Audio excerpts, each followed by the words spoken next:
बिस्मिल्लाहिर्रहमानिर्रहीम इय्याका नअबुदु व इय्याका नस्तईन। आखिरकार आज बुशरा बीबी को जमानत मिल गई इस्लामाबाद हाई कोर्ट से। जो भी थोड़ा बहुत रिलीफ पाकिस्तान तहरीक इंसाफ को मिलता है, हक और सच पर मबनी कुछ जजेस अगर देखने को मिलते हैं तो वो इस्लामाबाद हाई कोर्ट से ही मिलते हैं। जी हाँ, जस्टिस मियां गुल हसन औरंगजेब ने बुशरा बीबी को आज जमानत पर रिहा करने का हुक्म दिया है। आज जो तोशाखाना 2 केस की समाअत थी उसमें उसका अहवाल थोड़ा सा आपसे शेयर करते हैं। इस्लामाबाद हाईकोर्ट ने साबिक वजीर आजम इमरान खान की अहलिया बुशरा बीबी की तोशाखाना केस में जमानत मंजूर करते हुए कहा कि अगर वो किसी और मुकदमे में मतलूब नहीं तो उन्हें रिहा कर दिया जाए। आज तकरीबन 264 दिन हो चुके हैं बुशरा बीबी को कैद हुए। अदालत ने बुशरा बीबी के वकील को 10-10 लाख रुपए की जमानती मचलके जमा करवाने का हुक्म दिया। बुशरा बीबी इस वक्त रावलपिंडी की अडियाला जेल में कैद हैं। यह हुक्म इस्लामाबाद हाई कोर्ट के जस्टिस मियां गुल हसन औरंगजेब ने मुल्ज़मा की जानिब से इस मुकदमे में दायर की गई जमानत की दरखास्त पर सुनाया है। वाज़ेह रहे कि तोशाखाना के एक और मुकदमे में इस्लामाबाद हाई कोर्ट साबिक वज़ीर आज़म इमरान अहमद खान न्याजी और बुशरा बीबी को दी जाने वाली सजाएं पहले ही मुअत्तल कर चुकी है। इससे कबल बुशरा बीबी को इद्दत के दौरान निकाह के मुकदमे में भी बरी कर दिया गया था। पाकिस्तान तहरीक इंसाफ की कानूनी टीम का कहना था कि इमरान खान की अहलिया दहशतगर्दी के मुतादिद मुकदमात में भी बरी हो चुकी हैं और अब उनके खिलाफ कोई ऐसा मुकदमा नहीं जिसमें वो कानून नाफिज करने वाले इदारों को मतलूब हों। बुशरा बीबी के वकील सलमान सफदर ने जमानत के हक में दलाइल मंगल के रोज ही मुकम्मल कर लिए थे। यहाँ पर थोड़ा सा क्रेडिट बैरिस्टर सलमान सफदर को जाता है, जिन्होंने तोशाखाना केस भी देखे, जिन्होंने साइफर केस भी देखा, जिन्होंने इसके अलावा अलकादर ट्रस्ट केस भी देखा। काफ़ी सारे केसेस हैं जिसमें उन्होंने इमरान अहमद खान न्याजी साहब को और बुशरा बीबी को की सज़ाएं जो है ना वो ख़त्म कराने में बड़ा उनका अहम रोल है। उन्होंने बड़ी अच्छी और जवामर्दी से केसेस का सामना किया है। FIA के प्रोसिक्यूटर उमर मजीद ने इस दरख्वास्त की मुखालफत करते हुए मुख्तलिफ अदवार के तोशाखाना रूल्स अदालत में पेश किए गए थे। उन्होंने कहा कि तोशाखाना के हवाले से तमाम SOPs और कवायद वज़ीर आज़म के दायरा इख्तियार में आते हैं और तोशाखाना के हवाले से पॉलिसी को कहीं और कभी भी चैलेंज नहीं किया गया। जस्टिस मियां गुल हसन औरंगजेब ने इस्तफसार किया कि तोशाखाना के रूल्स किस बुनियाद पर बनाए जाते हैं और क्या किसी भी पॉलिसी की बुनियाद किस कानून पर होती है। इस पर FIA के वकील ने जवाब दिया कि रियासत को मिलने वाले गिफ्ट तहाइफ जमा कराना और डिक्लेयर करना होते हैं। जब तक उसे कानूनी तरीके से खरीद ना लिया जाए ये तोहफा रियासत की ही मलकियत होता है। यहाँ पे एक चीज़ ऐड कर लेते हैं, चलें। जो नैब तरामीम हुई हैं जिसका फैसला काजी फाइज ईसा साहब की अदालत ने दिया और जो फैसला हुकूमत के हक में दिया गया और खान साहब के हक में नहीं दिया गया, उसके मुताबिक तोशाखाना का अख्तियार नैब के पास है और उसका फिर डायरेक्ट इख्तियार वजीर आजम के पास है। वजीर आजम ने वो केस FIA को फॉरवर्ड कर दिया कि यार अब तुम चलाओ, क्योंकि बारी इस वक्त इमरान खान की चल रही है तो तुम ये केस चलाओ। दूसरी तरफ सवाल ये उठता है कि अगर इदारे आज़ाद होते, यानी FIA को अगर तोशाखाना की जिम्मेदारियां दी गई हैं और वो आज़ाद होता तो फिर वो मरियम नवाज पर भी हाथ डालता, नवाज शरीफ पर भी हाथ डालता, जरदारी खानदान पर भी हाथ डालता और शहबाज शरीफ पर भी हाथ डालता। ये सब के सब ये लोग अहल हो जाते, बट इन्होंने खुद को सेफ जोन देने के लिए नैब के इख्तियारात वहां से ख़त्म कर दिए और इन केसेस को FIA के हवाले कर दिया। उसके साथ साथ जो FIA के प्रोसिक्यूटर ने उनका कहना था कि एक तरीका कार तय है जिसके तहत कीमत का तखमीना लगने के बाद 4 माह में तोहफा खरीदा जा सकता है और ये केस ऐसे ही तोहफे से मुतल्लिक है जो जमा ही नहीं कराया गया।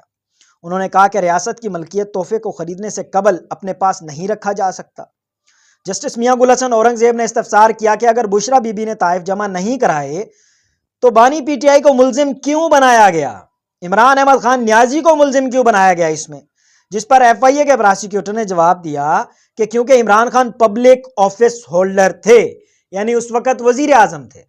सवाल ये उठता है कि यार जो तोशाखाना केसेस नून लीग पर हैं, जो तोशाखाना केसेस एमक्यूएम पर हैं, जो तोशाखाना केसेस पीपल्स पार्टी पर हैं, वो मौजूदा वजीर आजम को कन्विक्ट क्यों नहीं कर रहे आप?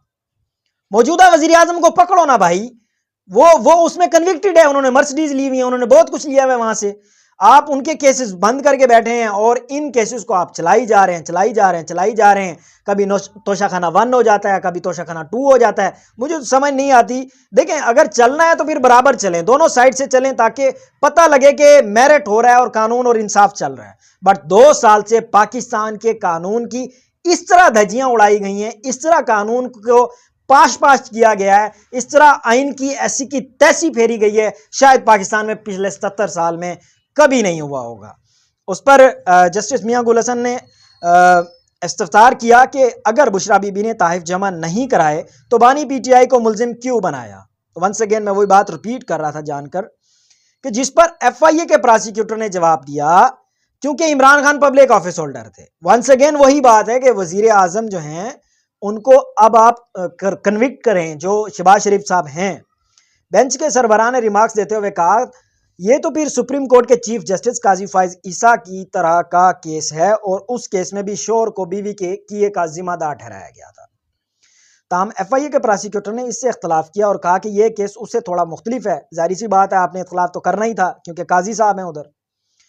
उस पर जस्टिस मियां गुल हसन औरंगजेब ने रिमार्क्स दिए कि तोशाखाना के तोहफे की कीमत का दुरुस्त तखमीना ऑक्शन के जरिए ही लगाया जा सकता है। उन्होंने एफआईए के प्रोसिक्यूटर से पूछा कि आप किसी दुकान से घड़ी लेकर निकलें और बाद में उसकी कीमत लगवाएं तो क्या कीमत लगेगी। उमर मजीद का कहना था कि कोई ज्वेलरी जब तक तोशाखाना में दस्तयाब ना हो, मार्केट में उसकी कदर का तयन ही नहीं किया जा सकता। उन्होंने कहा कि मुलजमा के पास जो ज्वेलरी सेट था उसे कभी तोशाखाना में जमा ही नहीं कराया गया और उन्होंने उसे अपनी मलकियत में रखकर उसकी कीमत लगवाई थी। उन्होंने कहा कि रियासत को इस ज्वेलरी सेट का दुरुस्त तखमीना लगवाने का मौका ही नहीं दिया गया। अदालत ने इस्तफसार किया कि अगर बुशरा बीबी बल्गारी का ज्वेलरी सेट वापस कर दें तो क्या होगा। तो एफआईए के प्रोसिक्यूटर का कहना था कि नैब कानून में तो प्ली बार्गेन है, लेकिन इस कानून में तोहफा वापस मिलने से मुतल्लिक कोई शिक मौजूद नहीं, यानी आ जाके उनको फंसाना ही है।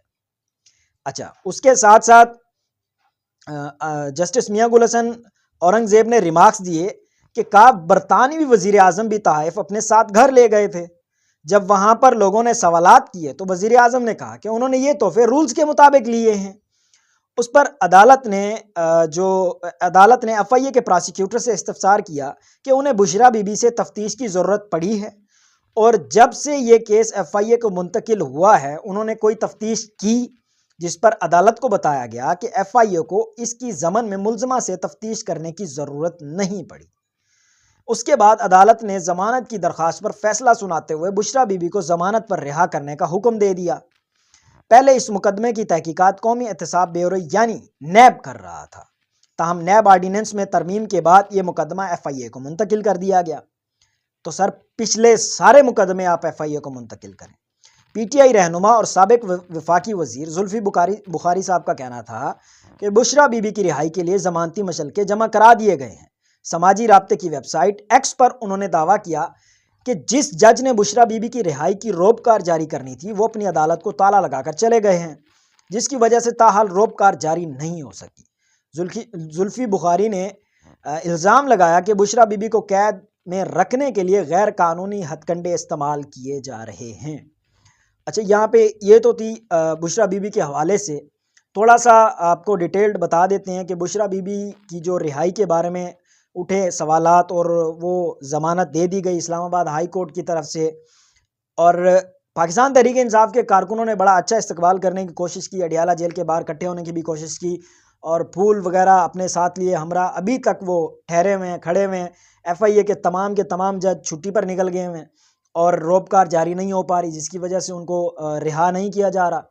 खुदा न खास्ता हो सकता है कल तक फिर देखा जाएगा कि उनको किसी और केस में कन्विक्ट कर दिया गया है और किसी और केस में उनको डालकर गिरफ्तारी डाल दी जाएगी। तो ये पहले भी होता है और ख़ान साहब के साथ भी ऐसा ही है। ख़ान साहब के साथ भी कोई दूसरा नहीं है। थोड़ा सा हुकूमत के ऊपर बात करेंगे। जो अभी उन्होंने पार्लिमानी कमेटी ने एक नाम तजवीज़ किया था, जस्टिस याया अफरीदी साहब जो हैं उन्होंने इसको कबूल कर लिया एज अ बतौर चीफ जस्टिस ऑफ पाकिस्तान, और चीफ जस्टिस ऑफ पाकिस्तान के तहत उन्होंने बाकायदा अपने जो है ना फ़राइज़ सरअंजाम देने के लिए हाँ भी कर दी है। सवालात ये उठ रहे थे कि उन्हें चाहिए कि वो ये सीट छोड़ दें और जस्टिस मंसूर अली शाह जो हैं उनको ही आने दिया जाए, बट उन्होंने इसको कबूल किया है। बट अभी मेरे ख्याल में किसी भी किस्म के रिमार्क्स देना कबल अज़ वक्त होगा। बट जस्टिस याह्या अफरीदी के आप पिछले फ़ैसले उठा कर देख लें, जैसे मखसूस नशिस्तों वाला फ़ैसला हो या और भी 2-4 फ़ैसले हों, पीटीआई के अगेंस्ट ही उनके आए हैं रिमार्क्स, और शायद इसी बेस पर जो है ना जी उनको चीफ जस्टिस भी लगाया गया हो कि वो इमरान अहमद ख़ान नियाज़ी साहब एलिमिनेट यानी माइनस इमरान खान वाले प्रोजेक्ट पे सही तरह काम कर सकें। बट अभी देखना ये है कि बाकी जो अदालतें हैं, Islamabad high court, Lahore high court, Sindh high court, Peshawar high court, यहाँ पर तो मेरे ख्याल में कहीं ना कहीं थोड़ा ना थोड़ा पाकिस्तान तहरीक इंसाफ को रिलीफ मिल रहा है। बट देखना ये है कि आगे क्या होता है। थोड़ी सी आज स्टॉक एक्सचेंज के बारे में बात करते हैं। हुकूमत ये दावा करती है कि स्टॉक एक्सचेंज जो है ना वो आज बुलंद तरीन सतह पे पहुंच गया है, 87,000 पॉइंट से ऊपर चला गया, और दैट्स गुड, पाकिस्तान में बहुत अच्छा हो रहा है जी, ये हो गया वो हो गया। बट रियलिटी क्या है वो मैं थोड़ी सी आपको बता देता हूँ कि आज जो गोल्ड का रेट है वो 2,85,000 से भी ऊपर चला गया है।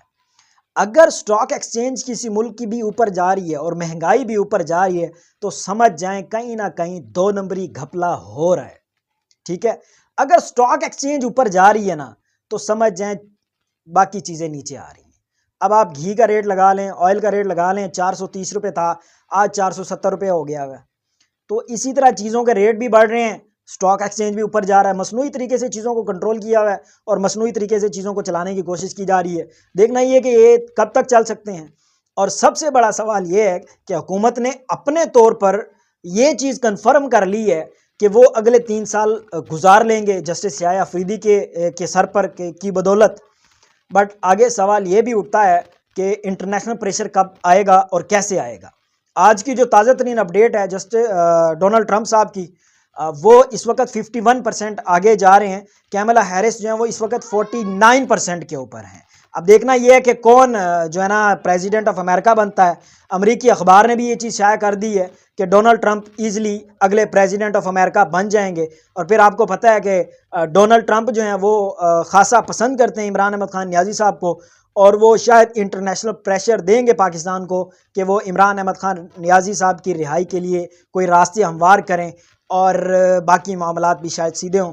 अब देखना यह है कि जो हुकूमत अगले 3 साल की गारंटी अपने तौर पर बनाकर बैठी हुई है, आफ्टर द इंटरनेशनल प्रेशर इनका क्या हाल होता है और ये किस तरफ जाते हैं, ये सारे सवालात अभी उठ रहे हैं। देखना यह कि आगे क्या होता है। अपना ख्याल रखिएगा। अल्लाह हाफिज़।